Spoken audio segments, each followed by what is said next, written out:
Right, for more on all of those changes to AstraZeneca out of Canberra and that story about Victorian hotel quarantine, I'm joined from Sydney by the voice of the people here on Credlin, 2GB's radio host Luke Grant. All right, Luke, a lot of announcements in the past 24 hours. Before we get into it all, we didn't just do Feedback Friday off Facebook today. We hit the streets to hear what everyday people are making of all of this. Let's have a listen. Yeah. I think more research needs to be done before we really know what's in the vaccine and the benefits of it. It's so minimal that I don't think it matters at all. Get more blood clots from being on the pill.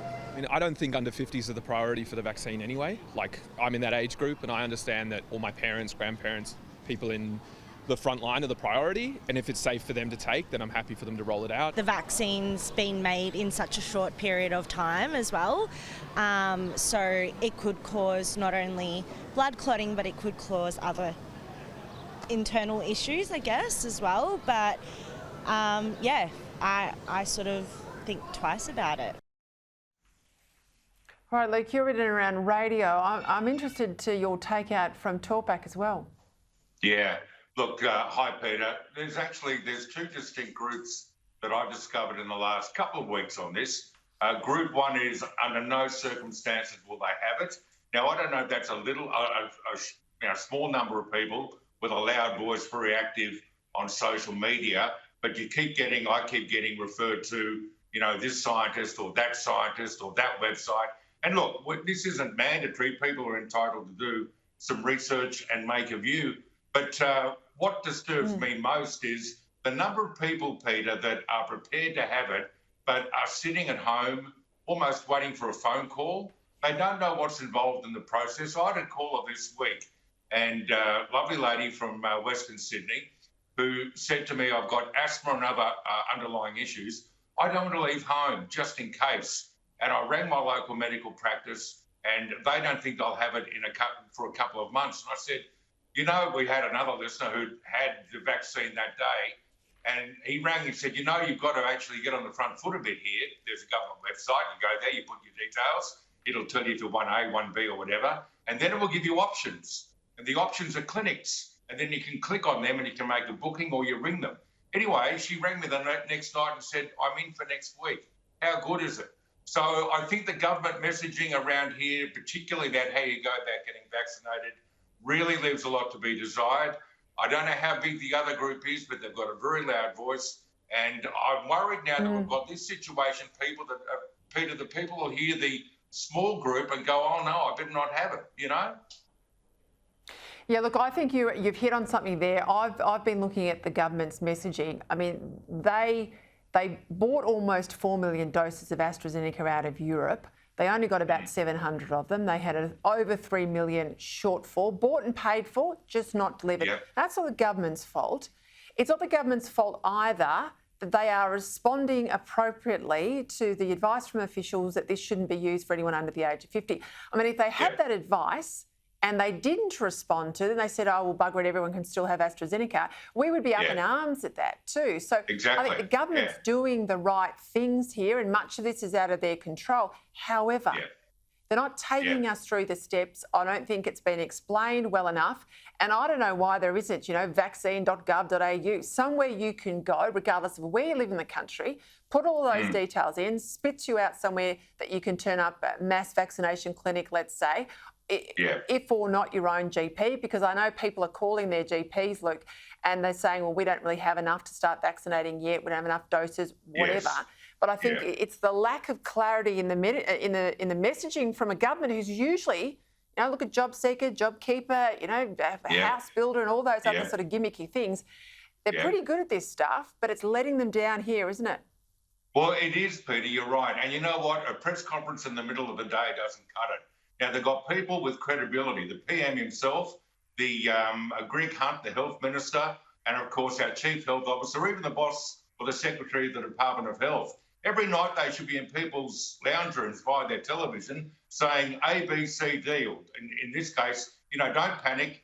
4 to 6 out of 1 million may develop blood clots. But you're right, what are they supposed to do? They get the evidence they got today or last night within 20 minutes, 30 minutes, there was a press conference. They were saying, you know, we're going to change things. But some of this is a reporting. I went online today to look at what was going on in New South Wales, and the headline was New South Wales stops the vaccination process, almost like the vaccine itself is really dangerous. No, they weren't. They were clarifying their messaging at the point of vaccination. It was actually quite prudent. So they haven't got on top of the positive message. They need to do better there. But one thing I noticed today, Peter, just quickly is we had Anthony Albanese on the radio station this afternoon, and the feedback about the negative messaging from the opposition, they've got to be really careful that they don't look like they're just tipping the bucket on everything the government's done, which I think many people would say up until now has been pretty good.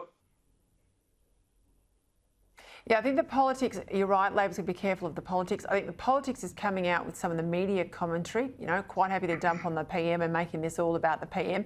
But I think the government's got to explain things better. And look, having worked inside a PM's office when there's a lot going on, my sense of it is they were blindsided by all the women's issues at the top of the year, and I think they didn't get on top of it quickly enough.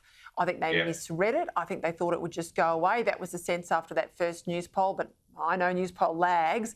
I didn't get the sense, particularly on the ground, that it was going to go away. In fact, I thought it was going to get bigger, and it has.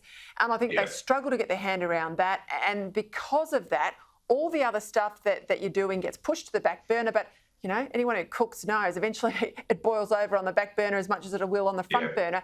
And I think that's what's caught them out. So just on that, just quickly, what does the PM need to do to inspire confidence here, Luke? You know, up the sort of the flat, straight, medical type advertisements that governments can do. Does he need to get out there in the media every couple of days? Does he need to do it across the nation? What should happen? Yeah. You know he does, Peter, and he has to go to places where up until now he probably hasn't seen as all that friendly. And some of that might be the FM breakfast shows, that left-wing show on Channel 10 each weeknight, shows like that. He's just got, but it's not just him. He's got a team of really good, capable, believable people. They've all got to be out there every chance they get and just tell the story. The press conference at 1:15, it certainly informs the media, and then it gets interpreted, and the actual message he wanted perhaps doesn't get there, and it doesn't come from him. So I think, Scott, mate, you're going to have to go to places where you typically wouldn't go. And people are hungry for information, so they're receptive. Yeah. I want to touch on this issue in Victoria because I think it's too important not to mention tonight. It's only had 24 hours of resumption of international travellers coming back into Victoria, but there's been a whole lot of workers inside these quarantine hotels stood down with full pay, I might add, after refusing to be vaccinated. It was a report in the Australian newspaper today. A number of them say on medical grounds. One says she's worried it might affect her fertility. They're refusing to take the jab. They're standing down. It's a condition of their employment. Now, I don't know. Clearly no one in government work through a scenario where the workers inside these hotels that they say will be vaccinated might have said, no, sorry, we're not going to do it. What do you do with it? Well, you don't stand them down on full pay, surely. No, you don't. I mean, I don't know, it might be, I don't want to simplify it and people have the choice to be vaccinated or not. But here's the thing. We're going to invite you to work in a place where it is very likely there'll be COVID-19 present, and there is some chance that you may contract it. As a result, we need you so that you don't spread it in the community when you go home at night. We need you to be fully protected. Are you prepared to have the vaccine? Yes, I am. Welcome aboard. No, I'm not. Okay, you've come for the wrong job. See you later. Easy. Mate, we've got a premier laid up on his back, Luke. If you're not careful, that's very sensible advice. You might end up with a job down here in Victoria. I'd have to be your deputy, wouldn't I? See what I did there? You're a good man. Okay. Thank you, Luke Grant. I'll leave you there. Good luck tonight on the radio. I will be listening. I'll be listening.